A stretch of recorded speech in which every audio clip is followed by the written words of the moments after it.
Machine learning की दुनिया में गोता लगाते हैं।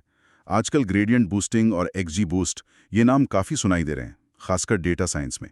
हमारे पास सनशाइन डिजिटल सर्विसेज का एक लेख है जो इन काफ़ी पावरफुल एल्गोरिथम्स का एक इंट्रोडक्शन देता है। आज कोशिश रहेगी कि इस लेख की मदद से इनके पीछे का जो आइडिया है उसे थोड़ा आसान भाषा में समझे। जैसे कोई मान लीजिए मूर्तिकार है, धीरे धीरे पत्थर तराशता है ना, बूस्टिंग कुछ वैसा ही है शायद। हाँ, बिल्कुल सही कहा आपने। बूस्टिंग एक इंसेंबल तकनीक है। मतलब हम कई कमजोर मॉडल्स को जोड़कर एक मजबूत मॉडल बनाते हैं। पर इसकी जो खास बात है वो है इसका सीक्वेंशियल तरीका। मतलब हर नया मॉडल पिछले वाले की गलतियों को सुधारने पे फोकस करता है। अच्छा, तो ये सिर्फ मॉडल बनाना नहीं हुआ, ये तो लगातार सीखना और बेहतर होना हुआ। ये जो गलतियों से सीखना है, इसका बायस पर क्या असर पड़ता है? हाँ, सीधा असर पड़ता है। देखिए, हर स्टेप पर मॉडल उन डेटा पॉइंट्स पर ज्यादा ध्यान देता है जिन्हें पिछले मॉडल ने, कह सकते हैं, गलत समझा था। इससे क्या होता है कि मॉडल धीरे धीरे डेटा के जो मुश्किल पैटर्न है उन्हें बेहतर पकड़ने लगता है। तो बायस कम होता है और एक्यूरेसी मतलब सटीकता बढ़ती है। लेख में भी इस बात पर काफी जोर दिया गया है कि ये जो क्रमिक सुधार है यही ग्रेडियंट बूस्टिंग की असली ताकत है। लेख में एक्सजी बूस्ट का भी जिक्र है, एक्सट्रीम ग्रेडियंट बूस्टिंग। इसे ग्रेडियंट बूस्टिंग का एक एडवांस वर्जन कहा गया है। इसमें ऐसा क्या एक्सट्रीम है भाई? हाँ, एक्सजी बूस्ट जो है वो ग्रेडियंट बूस्टिंग को वाकई अगले लेवल पर ले जाता है। एक्सट्रीम शब्द यहाँ दरअसल इसकी जबरदस्त स्पीड और बड़े डेटा सेट को संभालने की क्षमता मतलब स्केलेबिलिटी के लिए है। ये सिर्फ ग्रेडियंट बूस्टिंग के बेसिक प्रिंसिपल को फॉलो नहीं करता, बल्कि इसमें कई इंजीनियरिंग इंप्रूवमेंट्स भी डाले गए हैं। Engineering improvements? अच्छा, जैसे कि? हाँ, जैसे रेगुलराइजेशन। एक्सजी बूस्ट में ना L1 और L2 रेगुलराइजेशन इनबिल्ट होते हैं। ये मॉडल को बहुत ज़्यादा कॉम्प्लेक्स होने से रोकते हैं, मतलब ओवरफिटिंग से बचाते हैं। ओवरफिटिंग? हाँ, यानी मॉडल सिर्फ ट्रेनिंग डेटा को रट ना ले, बिल्कुल, ताकि वो नए डेटा पर भी अच्छा परफॉर्म करे। और सनशाइन डिजिटल सर्विसेज का लेख भी यही कहता है कि कैगल जैसी कॉम्पिटिशन्स में इसकी सफलता का एक बड़ा कारण ये बिल्ट इन रेगुलराइजेशन ही है। और स्केलेबिलिटी का आपने जिक्र किया। बड़े डेटा सेट पे ये कैसे काम करता है? मतलब क्या चीज इसे इतना स्केलेबल बनाती है? हाँ, ये एक्सजी बूस्ट की एक और खूबी है। ये पैरेलल प्रोसेसिंग का बहुत स्मार्ट तरीके से इस्तेमाल करता है। देखिए, पेड़ तो इसमें सीक्वेंशियली ही बनते हैं, एक के बाद एक, लेकिन हर पेड़ के अंदर जो नोड्स बनाने का कैलकुलेशन है वो पैरेलल में हो सकता है। अच्छा। हाँ, और साथ ही ये आउट ऑफ कोर कंप्यूटिंग को भी सपोर्ट करता है।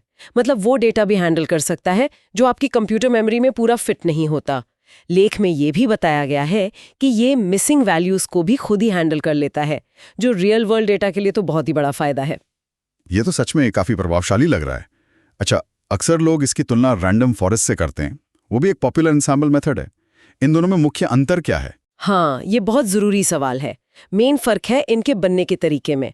रैंडम फॉरेस्ट जो है वो बैगिंग यूज करता है, मतलब वो बहुत सारे डिसीजन ट्री बनाता है इंडिपेंडेंटली, एक दूसरे से अलग, और फिर उनके रिजल्ट्स का एवरेज या वोटिंग कर लेता है। ये सारे पेड़ पैरेलल में ट्रेन होते हैं एक साथ। इसकी वजह से ये काफी रोबस्ट होता है और ओवरफिटिंग का खतरा इसमें कम रहता है। जबकि ग्रेडियंट बूस्टिंग, जैसा हमने अभी बात की, वो क्रमिक है, सीक्वेंशियल। बिल्कुल सही। ग्रेडियंट बूस्टिंग में हर पेड़ पिछले वाले की गलतियों को ठीक करने की कोशिश करता है। ये एक तरह से एक स्पेशलिस्ट बनाने जैसा है जो धीरे धीरे अपनी कला में माहिर होता जाता है। नतीजा अक्सर ये होता है कि इसकी एक्यूरेसी ज्यादा होती है, खासकर स्ट्रक्चर्ड डेटा के साथ, मतलब टेबुलर डेटा जैसे स्प्रेडशीट या डेटाबेस में होता है। लेकिन कोई नुकसान भी होगा? हाँ, नुकसान ये है कि अगर इसके पैरामीटर्स को ध्यान से ट्यून ना किया जाए तो ये ओवरफिटिंग के लिए ज्यादा सेंसिटिव हो सकता है रैंडम फॉरेस्ट के मुकाबले। तो कह सकते हैं रैंडम फॉरेस्ट एक जंगल जैसा है, बहुत से पेड़ मिलकर विविधता लाते हैं। ग्रेडियंट बूस्टिंग एक सधे हुए माली की तरह है जो एक ही पेड़ को बड़े ध्यान से संवारता है। सही, अच्छी मिसाल दी। और असल दुनिया में ये तकनीकें कहाँ-कहाँ काम आ रही हैं? कुछ उदाहरण है? हाँ, इनका इस्तेमाल बहुत जगह हो रहा है। लेख में कुछ उदाहरण दिए हैं, जैसे फ्रॉड डिटेक्शन में, क्रेडिट कार्ड के अजीब ट्रांजैक्शन पहचानना, क्रेडिट स्कोरिंग में रिस्क का अंदाजा लगाना, कस्टमर चर्न प्रिडिक्शन, मतलब ये पता लगाना कि कौन से ग्राहक कंपनी छोड़ सकते हैं। और यहाँ तक कि सर्च इंजन जो वेब पेजों की रैंकिंग करते हैं उसमें भी इनका इस्तेमाल होता है। अच्छा, इसे एक और उदाहरण से समझते हैं। मान लीजिए हमें लोन अप्रूवल की भविष्यवाणी करनी है, तो ग्रेडियंट बूस्टिंग इसमें कैसे काम करेगा, स्टेप बाय स्टेप? ठीक है, तो पहला मॉडल शायद कुछ बहुत बेसिक नियमों पर भविष्यवाणी करेगा, जैसे इनकम लेवल क्या है। फिर दूसरा मॉडल देखेगा कि पहले वाले ने कहाँ गलती की। शायद उसने कम इनकम वाले कुछ अच्छे एप्लीकेंट्स को रिजेक्ट कर दिया या ज्यादा इनकम वाले कुछ रिस्की एप्लीकेंट्स को अप्रूव कर दिया। तो दूसरा मॉडल इन गलतियों पर फोकस करेगा। फिर तीसरा मॉडल दूसरे की गलतियों पर, और इसी तरह हर अगला मॉडल पिछले की गलतियों से सीखेगा और धीरे धीरे लोन अप्रूवल की भविष्यवाणी ज्यादा सटीक होती जाएगी।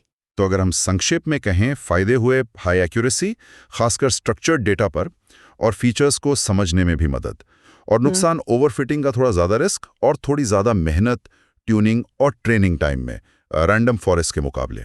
हाँ, बिल्कुल सही। और ये समझना जरूरी है कि कोई एक एल्गोरिदम हर प्रॉब्लम के लिए बेस्ट नहीं होता।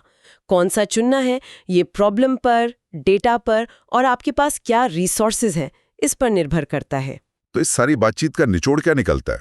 ऐसा लगता है कि ग्रेडियंट बूस्टिंग और खासकर एक्सजी बूस्ट स्ट्रक्चर डेटा वाली जो मुश्किल प्रॉब्लम्स हैं उनको हल करने के लिए बहुत ही शक्तिशाली और सोफिस्टिकेटेड टूल्स हैं। ये हमें एक्यूरेसी और परफॉर्मेंस का एक बेहतरीन बैलेंस देते हैं। हाँ, और ये एक सोचने वाली बात भी सामने लाता है। जिस तरह ये मॉडल अपनी गलतियों से लगातार सीखते हैं और खुद को बेहतर बनाते जाते हैं, क्या हम भी अपनी सीखने की प्रक्रिया में, चाहे वो कोई नई स्किल सीखना हो या किसी विषय की समझ को गहरा करना हो, इसी तरह के क्रमिक सुधार के सिद्धांत को अपना सकते हैं? ये वाकई सोचने वाली बात है।